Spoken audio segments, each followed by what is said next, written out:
আসসালামু আলাইকুম সুপ্রিয় দর্শক, আজকে সকাল থেকেই সামাজিক যোগাযোগ মাধ্যম সহ সব জায়গায় একটি পোস্ট সবচেয়ে বেশি ভাইরাল হয়েছে।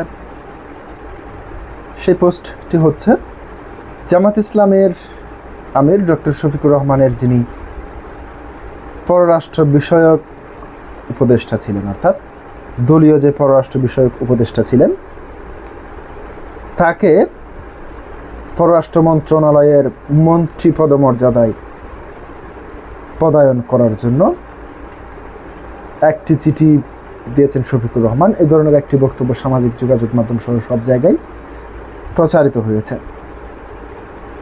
আসলে কি বিরোধী দলীয় নেতা এই ধরনের আবেদন করতে পারেন কিনা? আপনারা জানেন, বিরোধী দল মানে বিরোধী দল।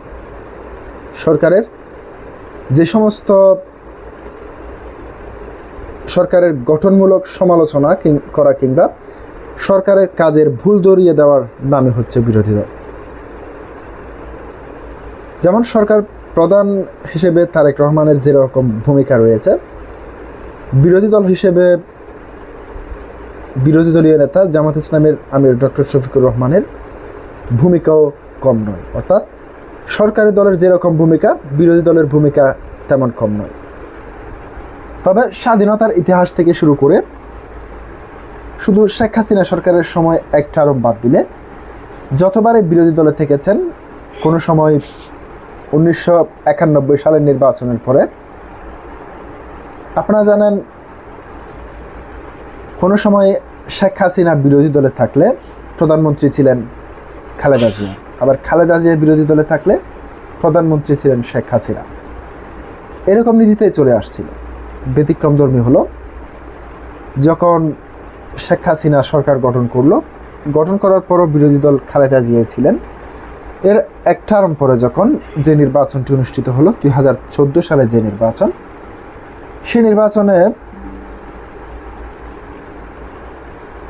বিএনপি না গেলে তখন জাতীয় পার্টিকে সঙ্গে নিয়ে নির্বাচন করে জাতীয় পার্টিকে বিরোধী দলের ভূমিকায় রাখা হয়। তার পাশাপাশি জাতীয় পার্টির কিছু লোককে মন্ত্রণালয়ের দায়িত্ব দেওয়া হয়, অর্থাৎ সরকারেও কিছু অংশ ছিল।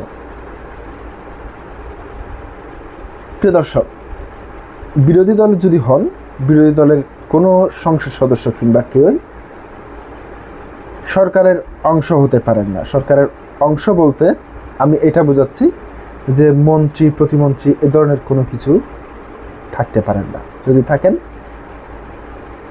থাকতে পারেন স্পিকার, ডেপুটি স্পিকার পদে, এ ধরনের কিছুই থাকতে পারে, কিন্তু মন্ত্রী প্রতিমন্ত্রী হওয়ার যোগ্যতা তাদের থাকে না। কারণ তারা যদি মন্ত্রী প্রতিমন্ত্রীর যোগ্যতা পায় বিরোধী দলের কেউ, তাহলে সেই বিরোধী দল সংসদে কিংবা বাইরে প্রশ্নবিদ্ধ হতে শুরু করে, অর্থাৎ তারা সরকারের সাথে মিলে কাজগুলি করছেন। তো গত মঙ্গলবার থেকে সামাজিক যোগাযোগ মাধ্যম সহ সব জায়গায় জামাতে আর আমিরের ফটোকার্ড ব্যবহার করে অনেকেই মিডিয়া কিংবা চ্যানেলের ফটোকার্ড দেখতে পেয়েছি যে জামাত ইসলামের আমিরের পররাষ্ট্র মন্ত্রণালয়ের চিঠি, যে তার যিনি পররাষ্ট্র বিষয়ক উপদেষ্টা আছেন তাকে পররাষ্ট্র মন্ত্রণালয়ের মন্ত্রীর পদমর্যাদা দিয়ে পদায়ন করার জন্য, সেটি যখন সামাজিক যোগাযোগ মাধ্যম সহ সব জায়গায় আলোচনা সহ ফেটে পড়ে, শেষ পর্যন্ত জামাত ইসলামের পক্ষ থেকে যাকে এই পররাষ্ট্র বিষয়ক উপদেষ্টা হিসেবে জেনেছিলেন মাহমুদুল হাসান, তাকে সরিয়ে দিয়েছে জামাত ইসলামী। কী কারণে সরিয়ে দিয়েছে সেটি আপনাদেরকে সরাসরি দৈনিক যুগান্তর থেকে আপনাদের সামনে তুলে ধরছি।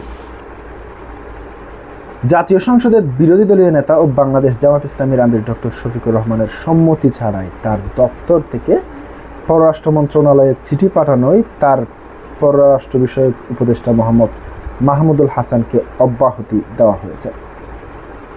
মঙ্গলবার 10 মার্চ দলটির সেক্রেটারি মিয়া গুলাম ফরওয়ার এক বিবৃতিতে বিষয়টি পরিষ্কার করেছেন। মাহমুদুল হাসানের পরিবর্তে জামাতের আমিরের পররাষ্ট্র বিষয়ক উপদেষ্টা হিসেবে সংসদ সদস্য ব্যারিস্টার মীর আহমদ বিন কাসেম আরমানকে নিয়োগ দেওয়া হয়েছে। বিবৃতিতে জামাত জানায়, গণমাধ্যমে প্রকাশিত প্রতিবেদনে যে ঘটনার উল্লেখ করা হয়েছে সেটি মূলত প্রায় 2 সপ্তাহ আগের। সে সময় অধ্যাপক মোহাম্মদ মাহমুদুল হাসান জামাত আমিরের পররাষ্ট্র বিষয়ক উপদেষ্টা হিসেবে দায়িত্ব পালন করেছিলেন। তিনি ওই চিঠির বিষয়ে জামাত আমিরকে অবহিত করলেও বিষয়টি ভিন্ন প্রেক্ষাপটে উপস্থাপন করেছিলেন। পরবর্তীতে যাচাই করে দেখা যায়, চিঠির বিষয়বস্তু সম্পর্কে জামাত আমিরকে যেভাবে ব্রিফ করা হয়েছিল বাস্তবের সঙ্গে তার কোনো মিল নেই। বিশেষ করে চিঠিতে উল্লেখ করেছিল, মন্ত্রীর পদমর্যাদা চাওয়া অংশে জামাত আমির কোনো সম্মতি ছিল না। বিষয়টি স্পষ্ট হওয়ার সঙ্গে সঙ্গে জামাত আমির তার ডক্টর শফিকুর রহমান তাৎক্ষণিক ব্যবস্থা নেন। অধ্যাপক মাহমুদুল হাসানকে ওই দায়িত্ব থেকে অব্যাহতি দেওয়া হয়। তার জায়গায় ঢাকা 11-14 আসনের সংসদ সদস্য ব্যারিস্টার মীর আহমদ বিন কাসেম আরমানকে বিরোধী দলীয় নেতা নতুন পররাষ্ট্র বিষয়ক উপদেষ্টা হিসেবে নিয়োগ দিয়েছেন। ভুল বোঝাবুঝি অবসানের বিষয়ে জামাত আমির জানান, বিষয়টি স্পষ্ট করার জন্য দলের পক্ষ থেকে পররাষ্ট্রমন্ত্রীর সঙ্গে সরাসরি ফোনে যোগাযোগ করা হয়।